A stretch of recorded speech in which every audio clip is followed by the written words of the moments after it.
The opinions and views expressed in the following program are those of the speakers and the host, and do not necessarily reflect those of Yoakley Scott Corporation and Your Sports Network. Yeah, I've been closer to Jesus before, so can you help me out? Oh, can you help me out? Am I on my own? Am I on my own? But can you help me out? Am I on my own? Am I on my own? Or can you help me out? Can you help me out? I've been scared to look in my soul.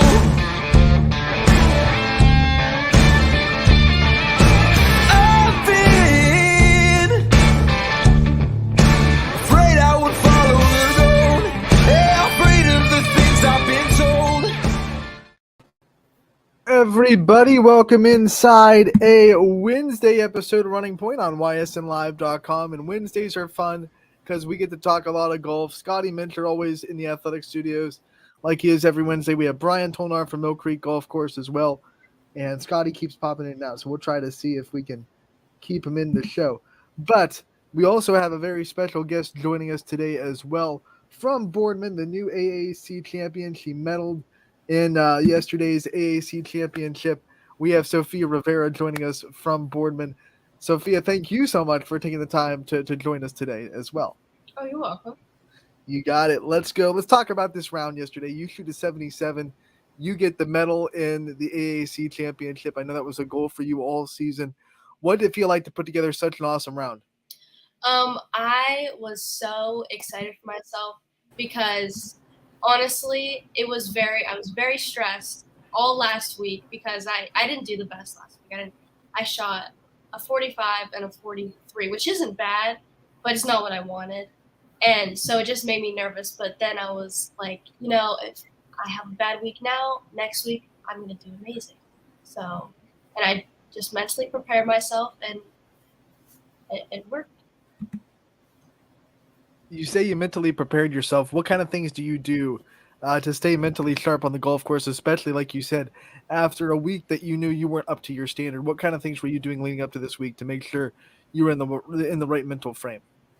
I always tell myself, one shot at a time. And I watch golfers on YouTube, and I've seen them shoot like a 65, and then I've also seen them not do the best. So, and I just keep telling myself that it is normal. Not everyone is going to be perfect all the time, and it's just keep that in your head. It really helps.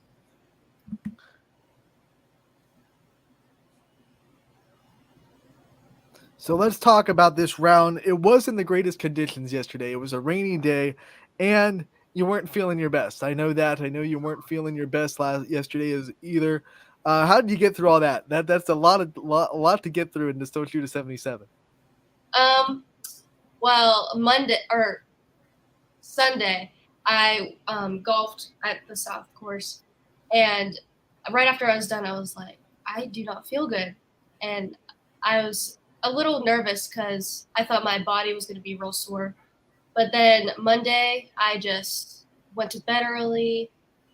My dad made me some tea and took medicine, and then I woke up, and luckily I was feeling good enough that I knew I could power through it. And then talk about the conditions as well yesterday. I mean, it wasn't the best. It wasn't sunny and 85. It wasn't, beautiful golf weather. It was a little rainy, a little wet, a little soggy. How do you navigate through that? Towards the beginning, it was just colder, and because it was colder, I was able to wear my lucky pants, and which I think they were pretty lucky. But it poured. My last hole, it was pouring, and me and the girl I was playing with, we just like putted just to get off because there was no way we were going to be able to wait for the rain to pass. Brian Tolnar joining us from Mill Creek Golf Course, and he always adds great golf expertise to these interviews. I'm going to hand it over to him. He's got a few questions for you as well. You got it. Well, impressive win yesterday. 9 shots over the second lowest score in that field. So that's pretty impressive. Like he said, the conditions weren't the greatest towards the end of the day there.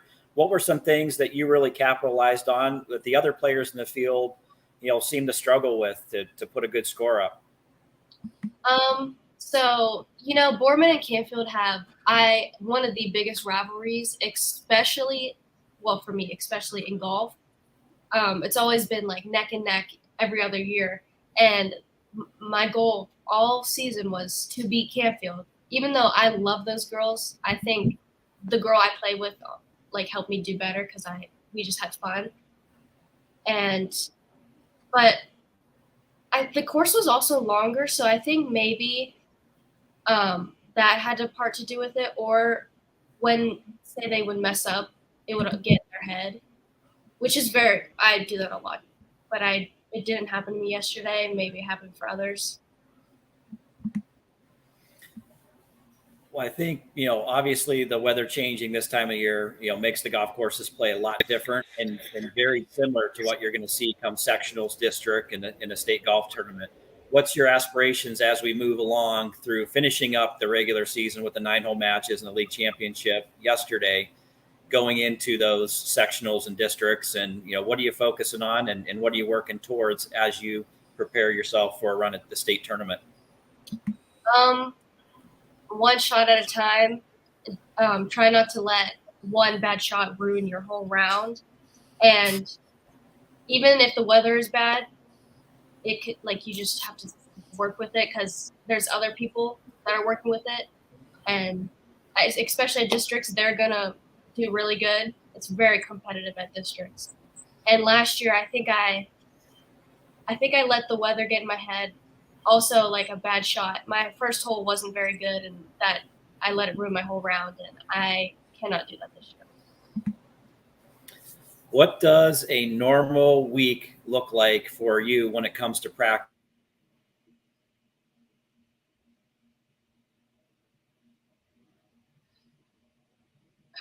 What are the things that you do on a regular basis to prepare yourself? So say I'll have maybe 2 matches. Just 2 matches a week, maybe, or 3. It's different.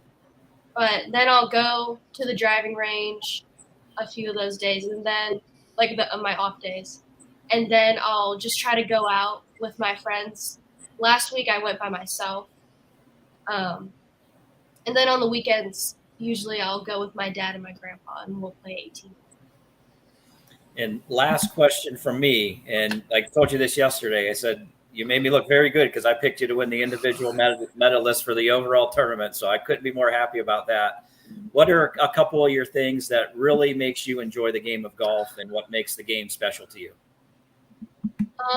I think your good moments are what keeps you going, and just the competitiveness against yourself. Honestly, I've noticed that it doesn't even matter who I play with. I'm still going to be so competitive. And I think I just love it. And it just keeps me going. We saw Boardman's social media make the big announcement about your future. You're going to walk on as a YSU Penguin and continue your golf career at Youngstown State. Talk about that decision and what went into it and how excited you are to continue your golf career after high school. So I looked at a few other schools before that, and then Coach Miklos, he reached out to me, or I reached out to him in January, and it was just a little email, and then he reached out to me again, and he said, there's actually some open spots. Are you still interested? And I was like, yes, actually I am. And then I talked to him, and he just pointed out that they play at Mill Creek a lot, and I just think that's really a benefit for me because I play there. And then I also like that I could just go home and see my family and my dogs whenever I want. When you were thinking about Brian, you got it. You go. I was going to say, that's some pretty cool stuff. I mean, not too many people get the opportunity to play their high school golf and use their high school career at the same place that their collegiate team plays. So that's definitely pretty special. From an education and an academic standpoint, what are you looking to do for a career path as you head into college? So I actually have a few things. Right now, currently, I'm set on maybe forensic psychology or something forensics. Something along those lines is what I'm looking for. But if I'm going to be honest, I'm probably going to change my mind. So if we have to talk about role models and inspirations before we let you go, and the people in your life that really drive you forward, and like you've already talked about bouncing back from tough rounds and rounds where you don't meet your standard. I'm sure you got people in your life that have your back that help you do that.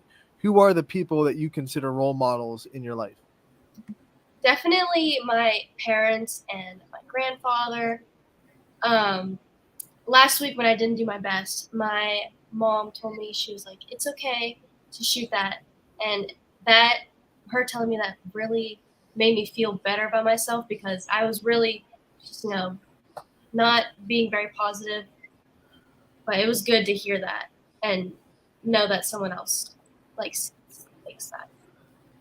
My last question for you before we let you go. We talked about bouncing back from the not so good rounds, but this is a great round, a 77. How are you going to not bounce back, but stay even and not get too high on a really good round and bring really good golf to your next time out? Well, make sure I don't let shooting a 77 get in my head, because obviously that's not going to happen every time. It never does. And just I want to keep the same mindset that I had, like one shot at a time, because we play Canfield Thursday. So it's kind of like the same thing again. So one shot at a time, and if I hit a bad shot, that it is okay. Just let it go. Tracy Rivera giving you some love in the comments. You're getting a lot of love in the comments. You're popular.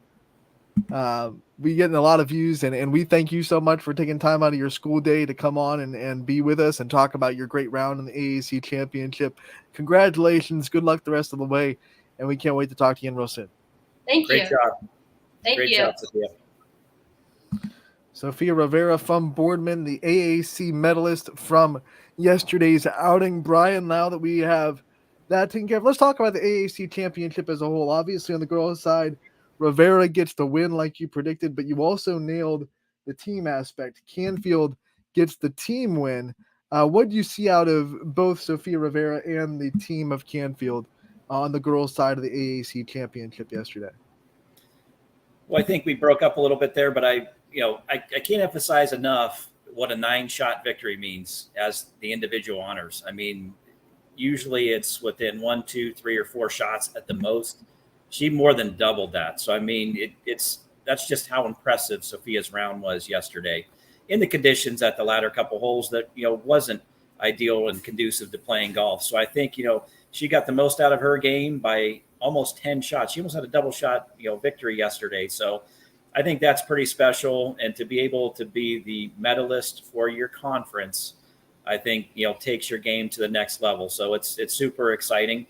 And in the way that the Canfield girls performed, Taylor Marone at 86, she comes in, runner up as the medalist. Top to bottom, they played the best out of everybody that was in the field as a team. But, both of those schools have a lot to be proud of and can hang their hat on based on how well they played throughout the course of yesterday. And the girls division finished a little bit later than the boys, so they played in a little bit more of the rain than the boys did. And then on the boys' side, you can't say enough to how well Canfield boys team. They probably have, out of everybody in the AAC, they have the deepest roster from top to bottom. So I think, having that slew of players there, one player was out. Svechkin Napolini was out. And then you also had Bryce Daggett was out as number 2. And I think the replacements for them came in and played beautifully. Nick Ambrose moves up to that number 1 spot, shoots 72, takes the medalist honors. Nathan Miller, comes in from that 5-6 position. They moved him into the second position, shoots 79. So it's a matter of what you're doing when other players are out of the lineup. And I think Nathan played a hell of a round yesterday. Bryce Roberts, same thing, shooting 76 in that the 3 or 4 spot yesterday. Very, very impressive. 3 rounds of the 4 rounds that were shot in the 70s yesterday, and that also included Zach Anser at Boardman, shooting a 79. 4 of those rounds, and 3 of those rounds were with Canfield, and the other being with Boardman. So I think, head to head, both of those schools deserve a lot of credit. And Canfield, the depth that they have. And, we always talk about in golf, when you get your opportunity, how are you going to make your success and measure your success? And I think Nathan Miller comes in, had the opportunity to get in that starting lineup and breaks 80 and shoots 79. Pretty darn impressive. I think it's very special for him and how he plays and how he's prepared and how he's gotten better over the last couple of years. So, very impressed by the underclassmen of that lineup and how deep that Canfield boys team is. Last week, you told us how deep Canfield was. You were not blowing smoke. I texted you yesterday. I said, you weren't kidding about how deep this Canfield team is. When I saw those scores, I want to talk about Mick Ambrose being able to step up like he did. Not the normal number 1 by any means, but unexpectedly gets pushed up to the number 1, steps up big time, and actually wins the whole thing with a 72. How impressive is that to all of a sudden be put all that pressure on your shoulders to be, hey, you're a number 1 now, and then to also go out and shoot a 72 the way he did? But I think that just goes to show you how hard their teams work. And I'll use the storyline. I'm not a big Tom Brady fan by all means. And if you recall, his rookie year, that second year when he really broke through and, Drew Bledsoe went out with an injury, Tom Brady comes in, made the most of basically his entry point into the NFL as a starter, never diminished the role of starter from that point on. And I think as you look at Mick Ambrose and, Bryce Roberts and Nathan Miller and their lineup of, mid-classmen and underclassmen as they prepare, to have the opportunity to get in that spotlight, it's pretty special to be able to shoot the scores that they're shooting, replacing the players that they're replacing in that lineup. And that's where I think, you can go to Campfield's depth on the girl side as well. They do a really good job with the intermediate or middle school ranks of getting kids involved. So they have that feeder system. Not too many schools in the area have figured that out or have gone down that path, but you have to have, 6th, 7th, and 8th graders training and preparing for their freshman year. I think it speeds and advances them up, and it gives you a lot of depth from 1 to 15 on your depth chart, because I think Campfield has about 15 or 16 kids on that team.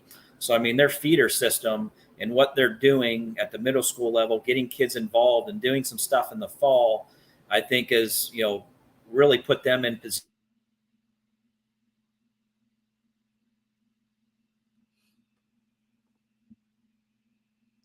Next man up.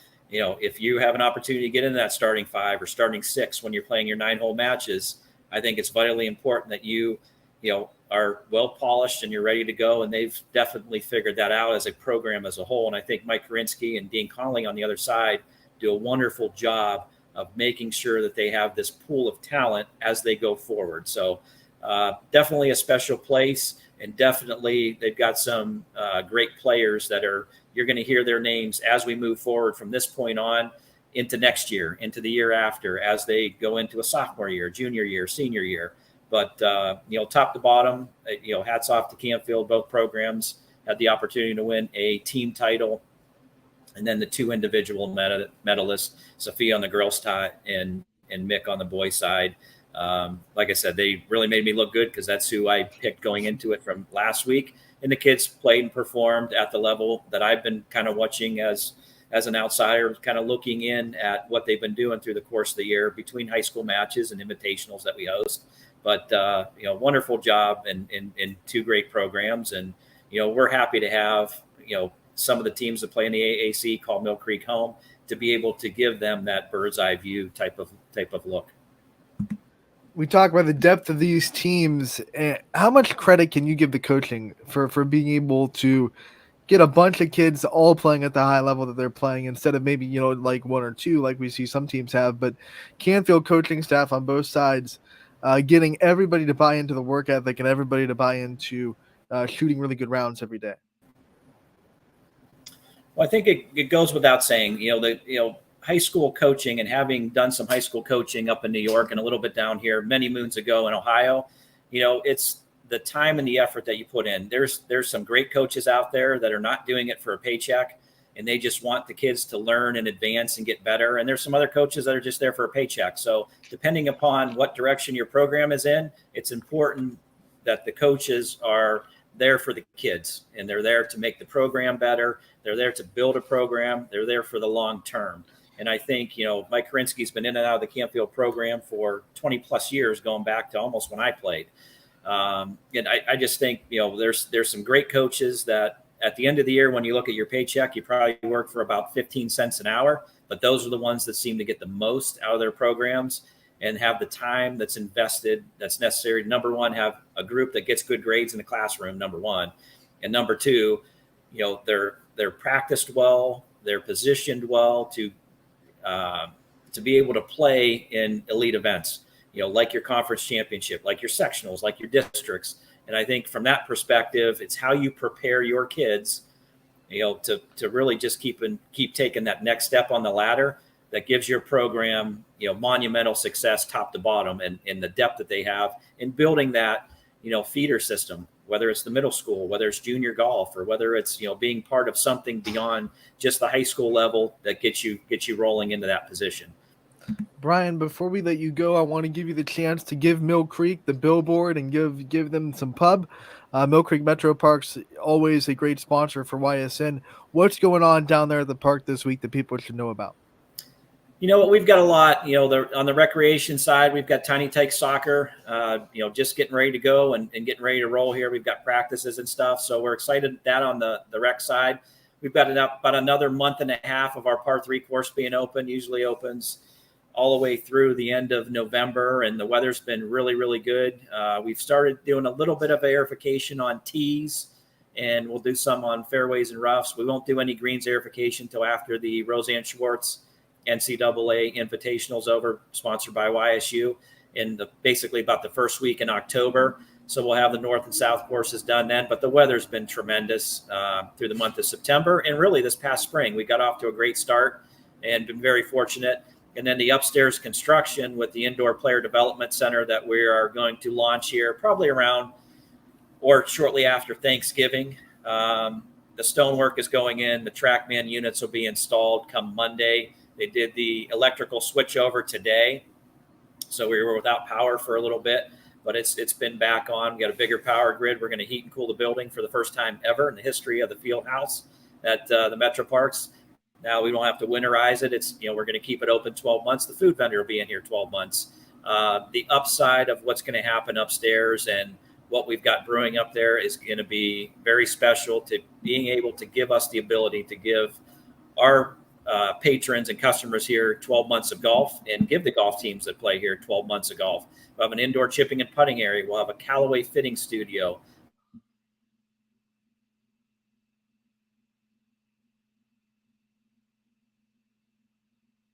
Opportunity to come out and hit balls and participate for the months of November through basically March, but it's going to stay open 12 months. But I mean, you've got a component that plays golf indoors. You got a component that plays golf outdoors. So we'll have 12 months of golf starting late this fall. So we're super excited with that, and the construction that's going on down at our Wick Recreation area with the old indoor, basically ice skating rink, warming house. We're turning that into a recreation center with offices and a food and beverage component, a banquet room, better locker rooms down there. So really making the Wick Recreation area the premier property when it comes for recreation here at the Metro Parks, and then the construction we have on the golf side. So a lot of special things happening, a lot of special big projects will be wrapping up by the end of this year. So we're excited about that for sure.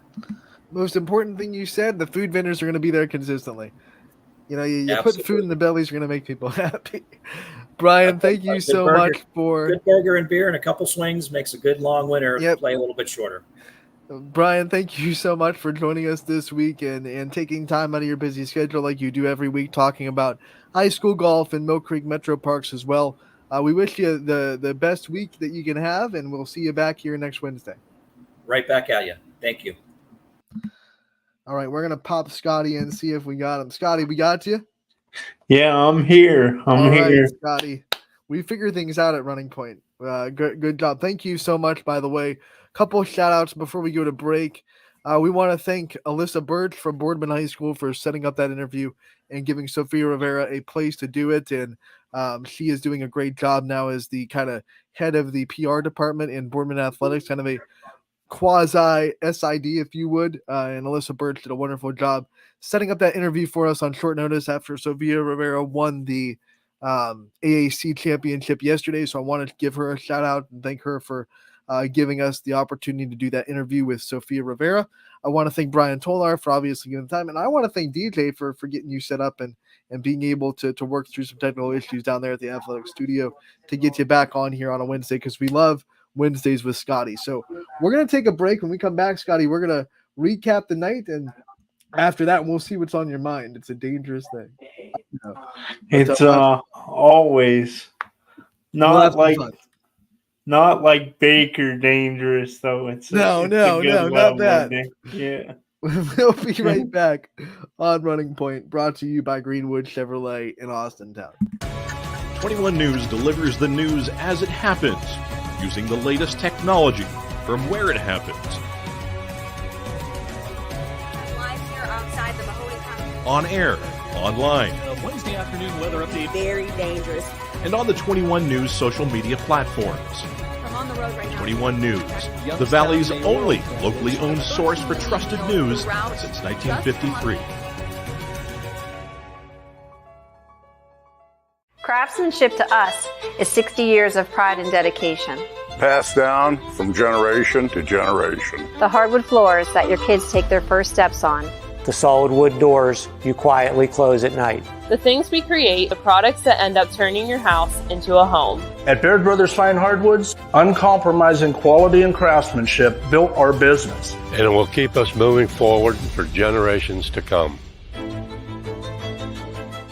Going the extra mile at Greenwood Chevrolet means we want to take care of the community that takes care of us too. And we have to work together always. And that's how you stay in business for 40 years. You know, I love being a helper, because when I help somebody, it makes me feel good.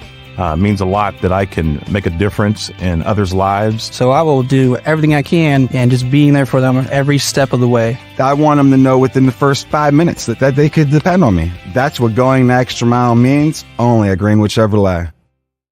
Before the lights come on, before the workday begins, before a long day is ended, or it's time to have fun, it all starts with the people at Joe Dickey Electric. From replacing a light fixture in your home to building a substation for your business, no job is too big or too small. The people of Joe Dickey Electric power them all. Joe Dickey Electric, over 60 years of powering the Mahoning Valley.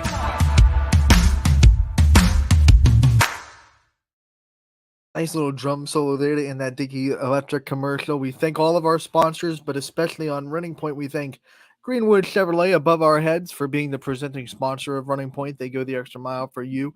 We try to do the same here on this show every single day. We'll continue to strive to do that. We thank Greenwood for being a sponsor of Running Point. Scotty Mitchell in the athletic studio with us on a Wednesday. Scotty, we're going to bring up the Ysn scoreboard, brought to you by Burnett Pools, Spas, and hot tubs, to talk about the night that was last night. We had some big, meaningful volleyball matchups when you talk conference standings, and we had a couple of them that we're going to talk about as we run down the scoreboard, which is a great tool for YSN fans. If you want to quickly look at the scores of the night, make sure to go to ysnlive.com/scores. Once again, brought to you and presented by Burnett Pools, Spas, and Hot Tubs. We thank them for bringing this awesome tool to our fans. Volleyball, we'll start with that. Pymatuning Valley gets the win in straight sets, 3-0. Jefferson pulls out a thriller in Ashtabula County, 5-set victory over Edgewood. We have Orange getting dumped by Perry, 3-1. We will do these three rows and then we'll scroll over to the last one. So I don't want people to get lost. We're not skipping West Branch Salem. We're just going to do these first three and then we'll scroll over to the last one. Boardman was able, Lakeside, was able to beat Conneaut. I saw that Spartan, Scotty, and my brain went Boardman, but it's Conneaut. Lakeside sweeps Conneaut 3-0. We go to Brookfield. They fall to Newton Falls in straight sets. Archbishop Hoban emphatically beats their crosstown rival, Division I St. Vincent St. Mary, 3-0, and no set was more than 25-10. The Knights are putting together a very special season down there in Hoban. Champion and Liberty play a thriller. Champion gets to win in 5 sets over Liberty. Crestview goes down to Garrettsville Garfield. They win.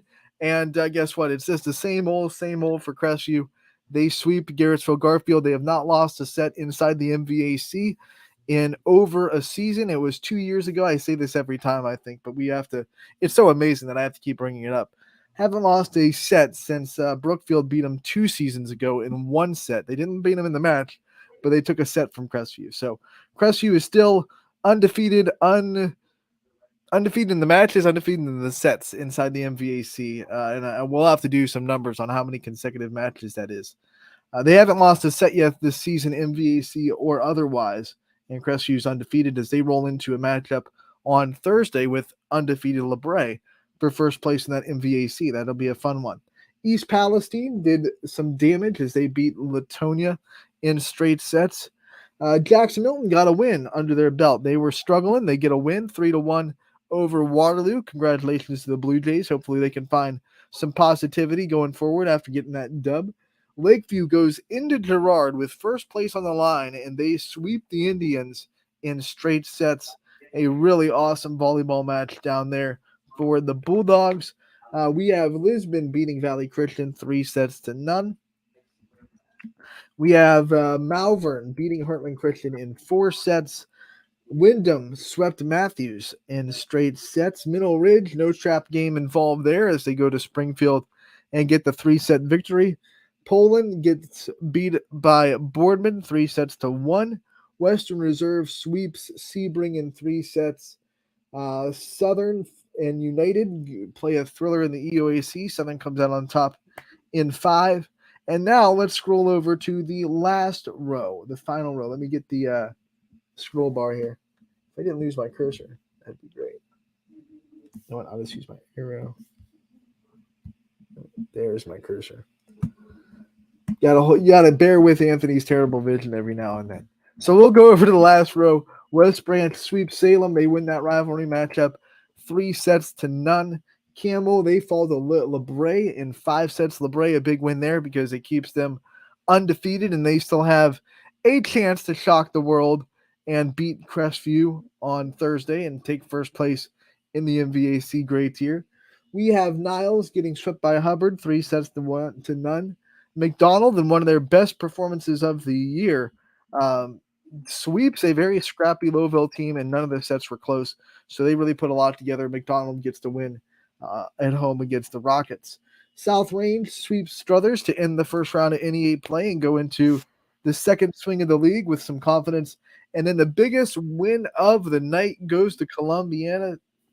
They sweep Wellsville, and they end a 76-game EOAC win streak held by the Tigers. You can officially say, well, you can't say the dynasty is over, Scotty, but the win streak is definitely over, and Wellsville's chances to win the EOAC definitely got a lot harder because now they're going to have to split with Columbiana.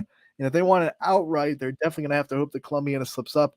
And if they want it, to share it, they definitely have to beat Columbiana a second time. So a big win for the Clippers as once again they end the big win streak by Wellsville that had 76 straight games won inside that EOAC. Columbiana wins it in 3. And really it was dominating. It was dominating. After the first set was 25-21, the next 2 were 25-10. So Columbiana runs away with it, and they're putting together a very special season in Columbiana. The Clippers looking good. Let's go to boys soccer. We had Hubbard and South Range. They tied at 1. Lakeview beats Niles 4-0. Canfield, they get the dominating victory over Warren Harding 7-1 inside the AAC. We saw Poland beat Girard 3-0. Howland, the big bad wolf, or I should say cats in the area, one of the best soccer teams we have, one of the best programs we have. They get the win 3-0 over Austintown Fitch. Boardman and Badger, no one scores in this one. It's a 0-0 tie. We have United and Ursuline playing a very wild one. United gets to win 5-4. A lot of offense going on in that game. And then last but not least, Archbishop Hoban storms the beaches in Normandy and gets the 6-1 win over Normandy in boys soccer. So that is your scoreboard, brought to you by Burnett Pools and Hot Tubs. Towards the end of the show, we'll go into Wednesday's scoreboard and we'll preview the night that's coming up. Scotty, we'll bring you back in here, buddy, as you go over that scoreboard. You see all the scores. Or is there anything that stands out to you as super impressive? Well, I like your World War II little reference there. When you call your high school Normandy, you open yourself up to that headline. Yeah, you really do. I think obviously, like you said, Columbian and what they were able to do against Wellsville and that streak, that's got to be number one up there as far as what stuck out with the volleyball. But also, I think was it McDonald that faced my Rockets? Yeah, Scotty. I mean, like you said, the Rockets that's a pesky bunch. They are. Louisville. Even in games when they've been swept this year, Scotty, the sets are pretty competitive. They play really good defense. They have some offensive weapons. They're a very young volleyball team. I think they're going to be good in about a year or two. I think they're going to be a problem in that MVAC Scarlet tier, especially when some of these really big seniors graduate out of some of these schools. But yeah, Louisville is hard to dominate, and McDonald went in there and beat them quite handily. So it was really impressive for the Blue Devils. Yeah, it was, and I'm really looking. Sorry about your luck. Not just not. And I think, like you said, long term, I think the Rockets will be pretty good. But in the short term, really gonna be keeping an eye on the Blue Devils the rest of the way and how they finish the season out. That's a big win for them to look really good and to put a consistent game out there. They were on a little bit of a skid where they weren't playing their best volleyball the last couple of weeks. So to go out there and play a team they should beat on paper. But like I said, Louisville's a hard team to dominate, and McDonald dominated them in 3 sets. There wasn't really a set that was close. So to do that consistently and to be able to put that kind of game together, really good for McDonald going into the second round of that MVAC play. They're definitely hoping they can sneak out and steal a win over maybe Middle Ridge or Western Reserve in the second half of the season. We'll see how the rest of the year goes. They have great players. They have really great players on that volleyball team. And even though they haven't performed to the best of their ability yet this season, they definitely are not someone, I should say, to be slept on. I definitely agree with that. Also, I was impressed with, I think it was Lakeview. I think they had the victory last night, and that they're a team that I'm keeping my eye on as well. Now, Lakeview Volleyball goes into Girard and sweeps the Indians and was a battle between 2 undefeated teams in the conference. So it was its first place literally on the line. And everyone came in expecting like a 5-set knock 'em down thriller. And they were all competitive sets. But I think, Scotty, it was clear the whole night that Lakeview was just a better team that night. I don't know if they're a better team overall. Who knows? We'll have to see how the season unfolds the rest of the way. But last night, they were the better team, hands down. They were passing the ball so much better than Girard. It seemed like every pass for Lakeview was right on target. Setter Mallory Mylock, who's already a really good setter, didn't have to move that much, so her job got a lot easier. She was able to spread the ball around. You look at the first set, everybody except the libero in the first set had a kill. So you really had a spread out offense. Girard's offense came from pretty much two players in Nico Cochran and Brie Littell, who are really good in their own right. They put the balls down, and there wasn't too much of an answer for them when they were swinging hard. But then Lakeview countered with a balanced attack, and at the end of the day, the balanced offense was the difference for Lakeview and their ability to have really good ball control on their side of the net, be in system a lot more than Girard was. And usually in volleyball, when it's two good teams and one team is in system a lot more than the other, that's a recipe for a win for the team that's in system a lot. So Lakeview did a really good job. Their defense plays really, really well.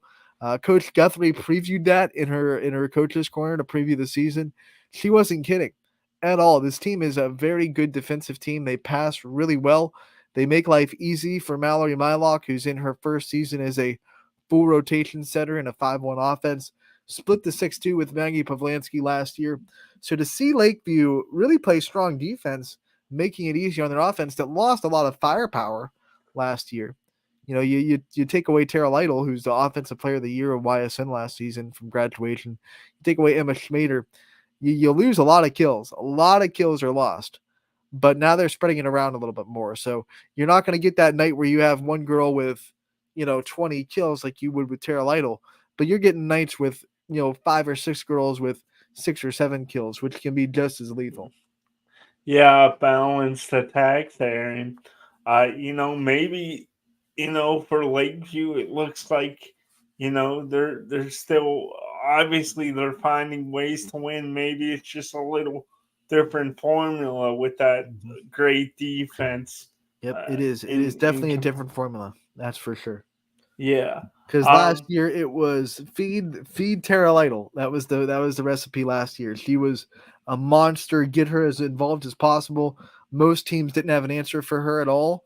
So that was the game plan last year. Feed Tara Lytle, get her a little bit of help every now and then from the offense, but let her get her 20, 25 kills a night and let the chips fall where they may. This year, it's get everybody involved, try to make really good passes, and you can't have a balanced attack without good defense, and they're really doing that really well.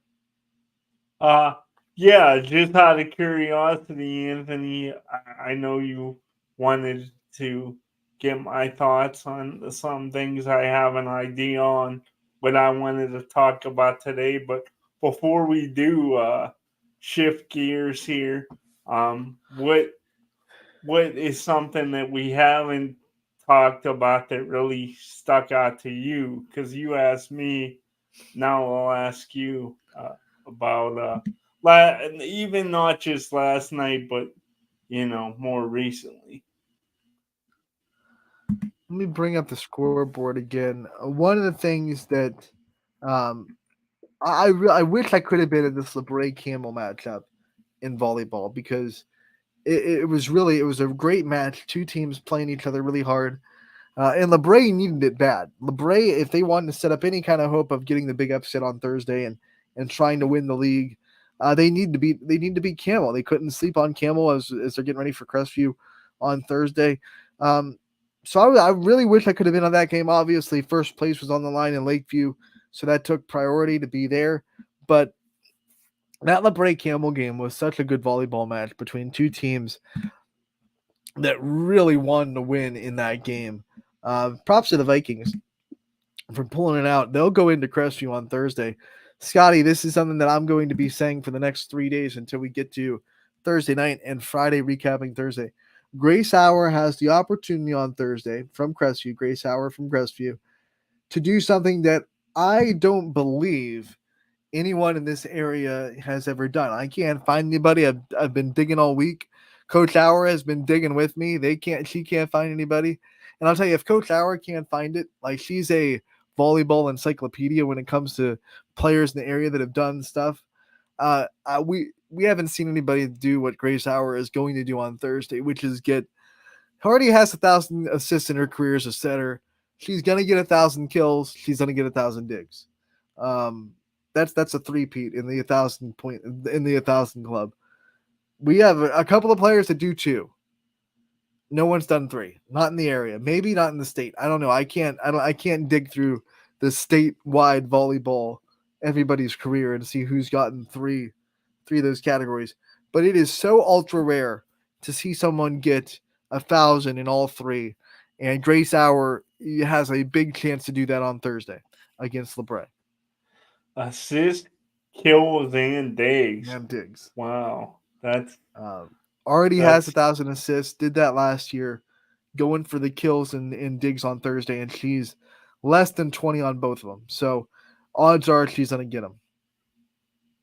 Yeah, man, that's really gonna be a treat to watch for sure.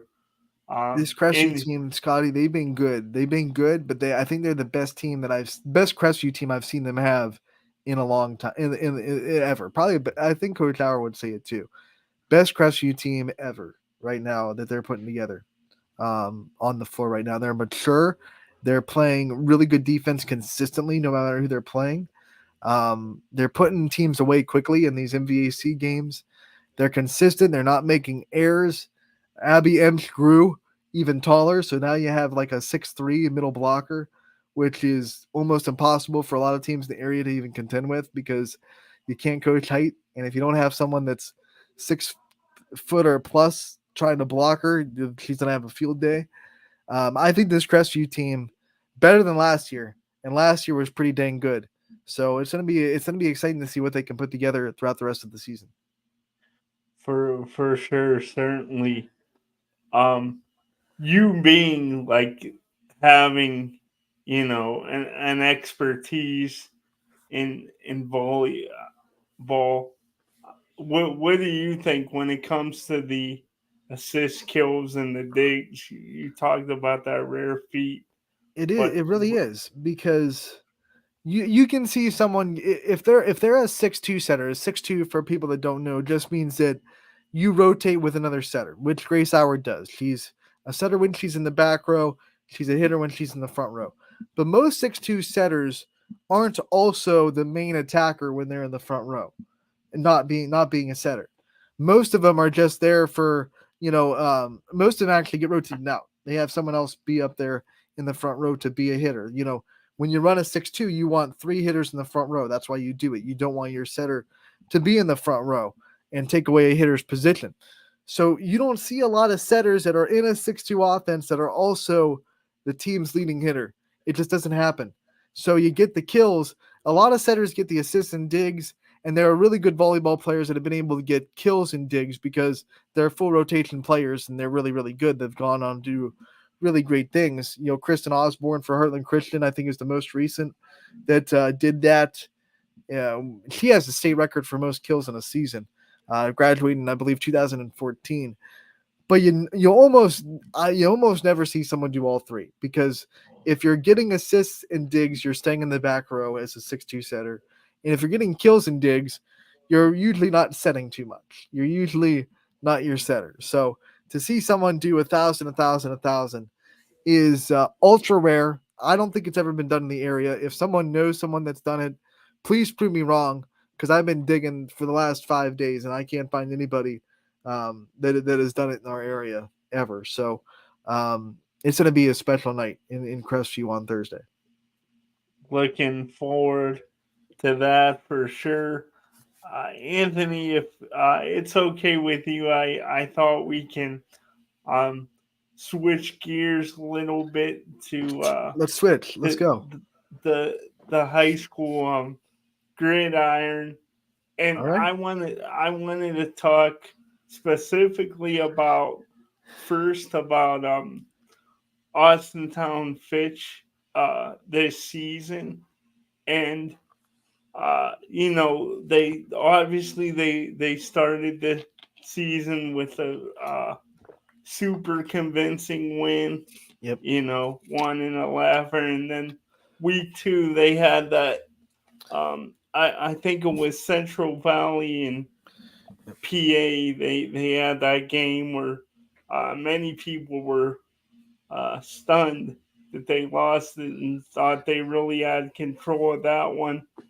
But since they've been really impressive, and most recently taking down St. Ignatius, a school who I believe has won 11 state championships. They have, and Fitch has only played them now 4 times in their program's history. Now they're 2-2 against St. Ignatius. when you look at that game, Scotty, you look at how, like, I don't know if you watched it at all or saw the highlights that popped up from it, but St. Ignatius was huge. Like, their line was big. Their safeties looked like linebackers in most teams. They were a big team. And what I saw from Fitch is just this uncanny ability to never say die. They're down late in the fourth quarter. They need a touchdown. And literally the clock's ticking. I think there was like 20 seconds left, and they had the ball inside the 10. And they just pull off a dramatic last-second touchdown just to force it to overtime. Then you go into overtime. You get the ball first, which I think is really important in these overtime rules. People argue what you want to do if you win the coin toss in college football and high school football. I've always been the guy that wants to get the ball first, because then no matter what happens in that first drive, you know what you have to get. You know what do you have to do on the defensive side. A lot of people say the other way. I want to set the tone. I want to say, hey, whether we get a field goal, touchdown, or we don't score, our defense knows exactly what the job is in the next overtime. Well, in the next possession. So Fitch gets the ball first in overtime. And Deshaun Vaughn pulls off an amazing play. It's just escape mode, right? He's in panic mode. We see a lot of quarterbacks do it in the college level and in the pro level, where they're escaping. They're trying to just find a play. He breaks contain and just jumps to the pylon and gets to corner that pylon for the touchdown. He's an athlete coming off that injury that ended his season last year. So good to see him back on the field for sure. So doing that, and then St. Ignatius goes and scores. So it's 7. It's scored. Now I really thought St. Ignatius was going to go for 2. The touchdown, they had a wide open hole. He ran through it. They had a lot of momentum. I don't think they wanted to try to stop Fitch again.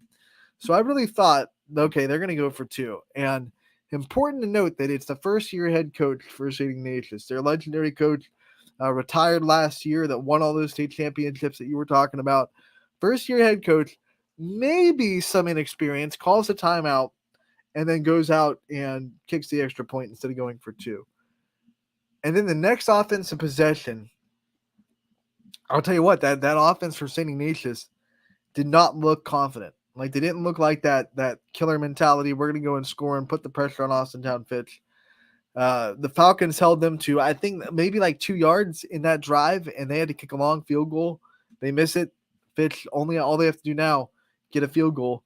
Ball security, get a field goal. They did that, and they win the game. So a really impressive job by Fitch to bounce back after that week 2 loss where they blew it. They let it slip through their fingers. They'll admit that. It was a game they had control of. A lot of teams would let that, snowball, and they haven't. They came back in week 3, dominated in week 3, and then get a very gritty, very tough victory against a really good St. Ignatius team here in week 4. Now the question is for Fitch, can they keep it going? Can they be consistently good throughout the weeks? Can they keep that work ethic? Can they keep that mindset? Because their schedule is a grind. It never gets easy. So can they do it week in and week out, bring their A game every time they step on the gridiron? That's going to be the thing to watch going forward. And speaking of schedule, and we might have a chance to discuss it a little more when the game comes up, but they have, I believe it's next week's game is the big one with Ursuline. Yep. So what do you think about that game right now? Ursuline is undefeated right now. Yep. So they're looking super strong. What do you think are going to be? I know it's early, it's a week away, but what do you think will be some of the keys to that one? And give me one aspect of both teams, Ursuline and Fitch, that has impressed you the most. All right. I'll give,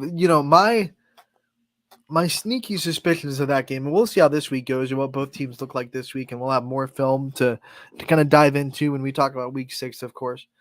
But right now, I think the big thing about Ursuline that was like the thing I would circle if I was Fitch is that Ursuline defense knows how to force turnovers. And as good as Deshaun Vaughn played against St. Ignatius, he did have a couple of interceptions. And Ursuline is really good at faking your quarterback out, making him see something he's not seeing. We saw them open the game with a pick six against East. They're ball hawks in that secondary. They will intercept the ball at a moment's notice, and they're a really good defense at doing that. So that's can Deshaun Vaughn have good ball security and not put the ball in danger? Can he do that without sacrificing his spectacular big play ability too? Because you don't want to put too many restrictions on Deshaun Vaughn because he's such a good athlete. You want to be able to loosen up the reins and let him go, but you also want to find that happy medium where he's doing that, but he's also not putting the ball at risk against this defense for Ursuline that is really good at taking the ball away and really good at running it back to the house too. They've had a lot of non-offensive touchdowns this year, and I think that's going to be a really big key for Austintown Fitch. Can they avoid the non-offensive touchdowns against an already good Ursuline team? And it's one of those things on any level. You just want, if you have a star player that you want to feature, you want them to be that. You want there to be that balance of, okay, I'm gonna do what I can do, what kind of makes me special, and take some chances, but you also want to be smart with the football. Coach Parker, one of the things he's really good at Austintown Fitch is letting his guys be themselves. Like, hey, go be you. Go, play the game like you want to play the game. I'm not going to hold you back from doing that. But most of his players also are very smart and don't make a lot of boneheaded mistakes and don't shoot themselves in the foot too much on the field. So I think he's really good at that. And Deshaun Vaughn in that game, I think he'll have that lesson. Like, hey, in this game especially, this Ursuline defense, like I said, they're really good at taking the ball away. So you have to make sure that you are yourself. You be yourself. You play the game the way that you know how to play it. But you're also very aware of how important ball security is in this game. So you can do that. You can be a spectacular quarterback that this makes a lot of athletic plays and protect the ball. It's possible to do. And Deshaun Vaughn has done it before.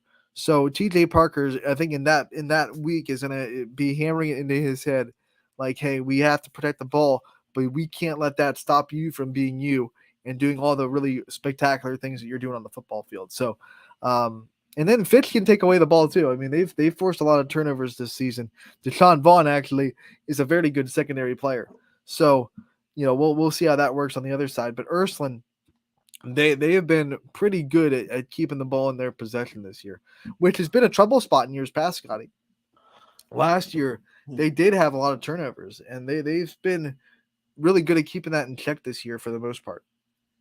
One final thing, I know we're up against it now, but one final thing on this game, because of that, you've talked about Ursuline's opportunistic defense and even how Fitch could, they can take the ball away. Because of that, do you expect this game to be more kind of, physical and low scoring, or are you expecting a more high scoring affair? I think it's going to be high scoring, but not as high as people expect. I think both defenses will have flashes here and there where they make really big plays and maybe end quality drives. So I would say like those games that like you expect to be, 45-40, but end up actually being in that 27-24 kind of range. That's what I kind of expect. I think both these defenses are really good. They have big playmakers, but it's also hard to keep these offenses down. So I think you're going to see that kind of game where the offenses have their moments, the defenses have their moments, and because of that, it's right in that middle sweet spot of football. It's right in that 24, 28, maybe 31 type game. I would be shocked if it went into the 40s with these defenses and the way they play. It's going to be a lot of fun to watch, and both teams really impressive. I mean, yeah, because just it popped in my head. Like, people aren't talking about Fitch's defense against St. Ignatius. They allowed 14 points in regulation. That's pretty dang impressive. So Fitch's defense played really well in week 4, just like their offense definitely did in the crunch time. Before we go, Scotty, let's go over the games that are going to be on the network tonight and see what we got. Wednesday, we are on Wednesday, September 13th, obviously. And like most Wednesdays, a little bit slower than your Tuesdays and Thursdays, but still plenty of action. We have 3 volleyball games on the network tonight. Chris Sigler going to head over to East Liverpool. They'll try to bounce back from their second loss of the season last night, falling to Oak Glen. They have Indian Creek in the Potter Fieldhouse tonight. 6:30 is your start time. Chris Sigler will be there for that. Heartland Christian goes to Columbiana as the Clippers riding high off their win from Wellsville. Joe Eusebio will be on the call there. And then Ty Bartell going to Garrettsville Garfield as the G-Men try to bounce back from their loss to Crestview last night. They are welcoming in Jackson Milton. Also going on tonight, we have Edison hosting St. Clairsville, Edgewood and Lakeside doing battle in Ashtabula County, Struthers going to Jefferson in an old NE8 battle. Niles will go to Champion tonight. And then we go to soccer. We have 3 girls soccer matchups on the network tonight. 4 girls soccer matchups. Matt Marr and Noah Ricks are going to be tandeming the call with Howland versus Canfield, the big one in the AAC. Ava Yanucci versus Macy Tapors are 2 of the best players that we have in the family squaring off tonight between the Tigers and Cardinals. Crestview goes to Champion. CJ Bacco will be on the call there. Luke Davis is going to be in Salem. Riley Hutton has a really good chance of breaking the school record for goals in a career. She needs 3 of them tonight, which is very doable for her as they host Minerva. Eric Hughes is going to be on the call in girls soccer as Niles goes on to play Hubbard. 1 boys soccer game on the network tonight, and that's CJ Bacco doing the doubleheader as Champion boys will play after the Champion girls. So still plenty on the network tonight. ysnlive.com/live is where you can find it. And we'll be back tomorrow with more Running Point, brought to you by Greenwood Chevrolet in Austintown. 1 to 2 is where you can find us. And enjoy the rest of the evening, everybody. We'll